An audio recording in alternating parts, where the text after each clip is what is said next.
গা ঘিনঘিন করা কেঁচো দিয়েই স্বাবলম্বী হয়েছেন শাহিনুর আক্তার মনি। স্বামী প্রবাসী, তবুও শুধু স্বামীর উপর নির্ভর না করে নিজেই হয়েছেন স্বাবলম্বী। হাজবেন্ড প্রবাসে থাকে, তারপরে এটা আমি ব্যক্তিগতভাবে আমি নিজেই করি, যে কারণে আমার হাজবেন্ডের কাছে আমার ব্যক্তিগত চলাফেরা বা আমার হাত খরচ কোনো কারণে হাজবেন্ডের উপর ডিপেন্ড করতে হয় না। প্রবাসে থাকা স্বামীরাই নির্ভর না হয়ে নিজের পায়ে দাঁড়াতেই কেঁচো সার উৎপাদন শুরু করেন মনি।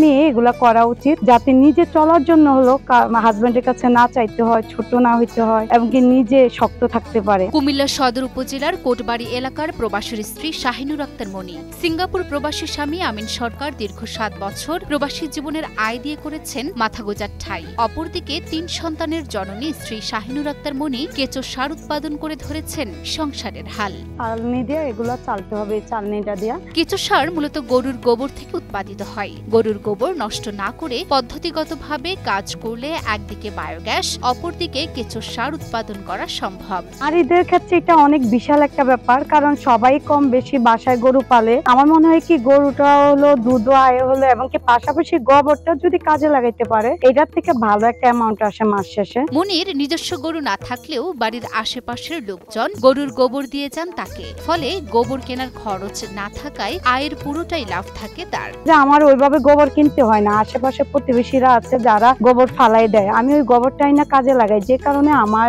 গোবরটাও কিনা লাগে না, সম্পূর্ণটাই মোটামুটি একটা থাকে। কেঁচো সার তৈরিতে মাটির তৈরি নালা বা চারি অথবা ইট দিয়ে নির্মিত চৌবাচ্চায় বাসি পচা গোবর ঢেলে ভরে দিতে হয়। অতঃপর সেখানে 200 থেকে 300 কেঁচো ছেড়ে দিতে হয়। এই কেঁচোগুলো গোবর খেয়ে একসময় মল ত্যাগ করে। এই মলই কেঁচো সার। কেঁচোর সংখ্যার উপর ভিত্তি করে সার তৈরির সময় নির্ভর করে।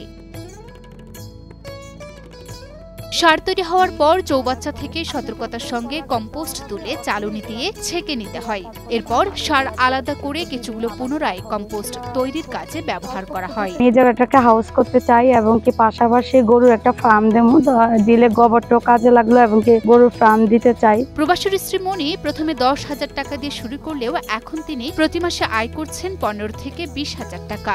তেমন কোনো পুঁজি লাগে নাই, আমার প্রথম অবস্থা হয়তো বা 10,000 টাকার মতো লাগছিল, যেহেতু কেঁচুর গুলা কেনা লাগছিল। তো আমি যখন যার থেকে কিনছি উনি 1200 টাকা করে নিছে, প্রায় 15,000, 10,000, অনেক সময় 20,000 টাকা। এগুলো হইলো যে সেলের উপরে। জীবনের সব আয়োজন এখানে একসাথে। মনি তার মতো আরো নারীদের স্বাবলম্বী করতে সর্বদা এগিয়ে আসবেন বলে জানান। নারী উদ্যোক্তা যদি আমার কাছে আইসা কোনো প্রকার হেল্প বা কিছু নিতে চায় বা এই ধরনের উদ্যোগ নিতে চায়, যে উনিও করবে, আমি খুব অল্প দামে অল্পে ওনাকে আমি দিয়ে দেবো। মনি প্রতি মাসে উৎপাদন করছেন প্রায় 2 টনের অধিক কেঁচো সার। তার উৎপাদিত সার কিনছেন উপজেলা কৃষি অফিস ও বাড়ির ছাদ বাগান প্রেমীরা। উপজেলাতে আমি এগুলো দেই, আমার অন্য জায়গায় দিতে হয় না, ওইখানে দেয়। তারা নেয়, কৃষি অফিস থেকে নেয়, নিয়ে তারা কৃষি কাজ করে, তাদেরকে দেয় এগুলা তারা। অভিজ্ঞদের সহযোগিতায় কেঁচো সার উৎপাদন ও ভবিষ্যতে মনিকে সব ধরনের সহযোগিতার আশ্বাস দেন পল্লী উন্নয়ন একাডেমি বোর্ডের পরিচালক মোহাম্মদ আনোয়ার হোসেন ভুইয়া। তারা যে প্রশিক্ষণ গ্রহণ করে যে তারা উদ্যোক্তা সৃষ্টি হয়েছে এবং তারা যে লাভবান হচ্ছে, সেটা আপনারা সরজমিনে দেখতে পারবেন বলে আশা আমি ব্যক্ত করি। এবং বার্ড আমাদের এই কার্যক্রম গ্রামের মানুষের উন্নয়নের জন্য এই ধরনের প্রশিক্ষণ কার্যক্রম পরিচালনার জন্য বদ্ধপরিকর এবং আমরা কন্টিনিউ এই কার্যক্রম আমরা পরিচালনা করে যাব ইনশাআল্লাহ।